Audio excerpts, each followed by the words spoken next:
The Motorsport UK Wera Tools British Kart Championship goes from strength to strength. It's one of the biggest events that we run anywhere in the UK. Now, what you see on screen is just a fraction of what actually takes place in order to run one of these race meetings.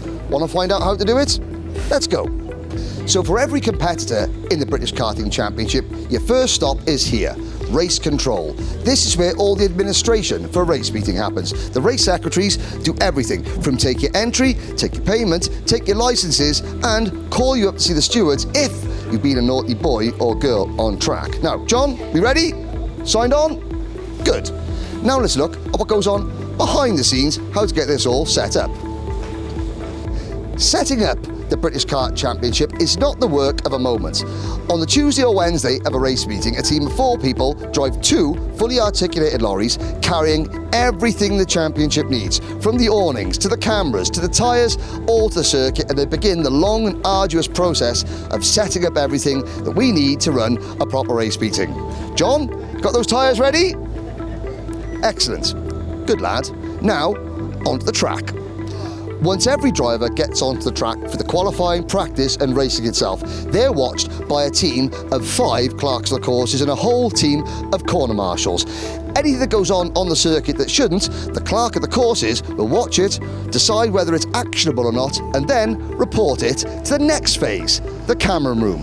John, everyone behaving themselves? Good. Let's go to see the cameras. We're now in the camera room at one of the Motorsport UK trucks. This is where any on-track incident is reported to. The clerks on circuit see an incident, they report it to David Manchester. David has got 23 separate cameras and access to the live stream to see if the incident is worth a penalty. If David and the camera crew think it's worth a penalty, then it goes to the panel of stewards. This weekend we've got a panel of 3 stewards. They sit just behind me. They've actually got drivers in there now in the middle of a hearing.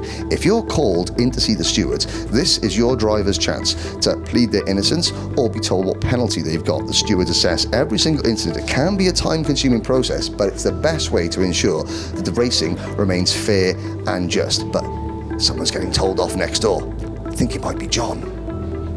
Now we're in the Steward's Room. This is a panel of 3 Motorsport UK appointed stewards that hear every single incident reported either on track or through the cameras.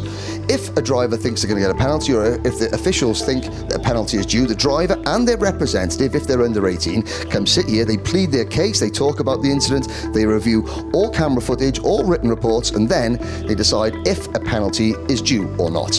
What do we think, guys? Has he been a naughty boy? Out of the commentary box the weekend. Sorry, John. Bad lad.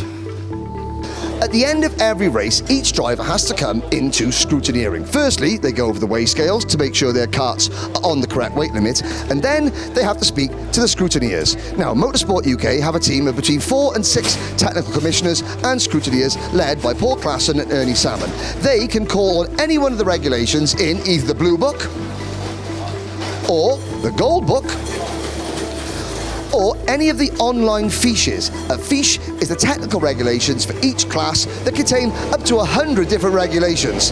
Now, once those drivers have all been okayed by the scrutineers, they can go. But every driver, team member and mechanic has to be prepared to have their entry checked for any one of these rules at any given time. In addition to scrutineering, all the fuel for the championship is supplied by Carless Fuels.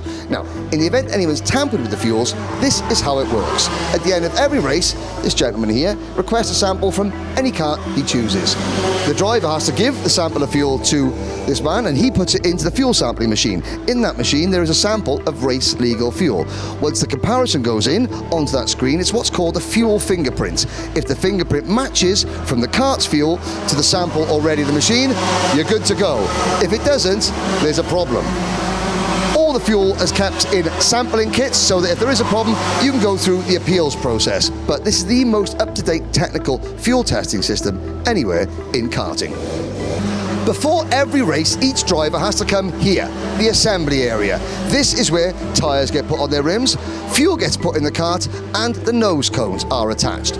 Now, if you miss your slot, you miss your race. But also, you've got to remember several key things. If you haven't got your race suit or your lanyard, you don't enter this area.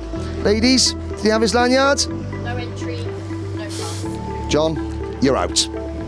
Karting is one of the closest forms of all motorsports, and for timing, that's why we need the best in timing technology, which is where motorsport-timing.co.uk comes in.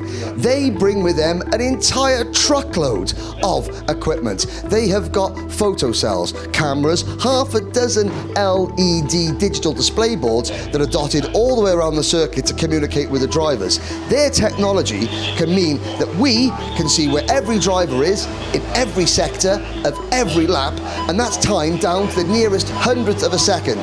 The photo cell technology they use to break ties in races is equal to that they use in the Winter Olympics in downhill skiing and 100-metre sprint racing. It is that technically intense.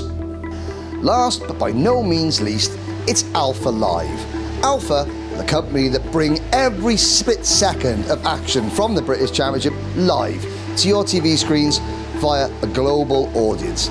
At every race meeting, they bring half a dozen, up to 7 or 8 different cameras that are dotted all around the circuit, plus all the equipment needed to run a full outside broadcast. It's all taken from this mobile outside broadcast unit. Producer James Fitch controls the action. Anthony and I, we control ourselves. But John, what are you doing? You're not supposed to be there. That's James's seat. Out!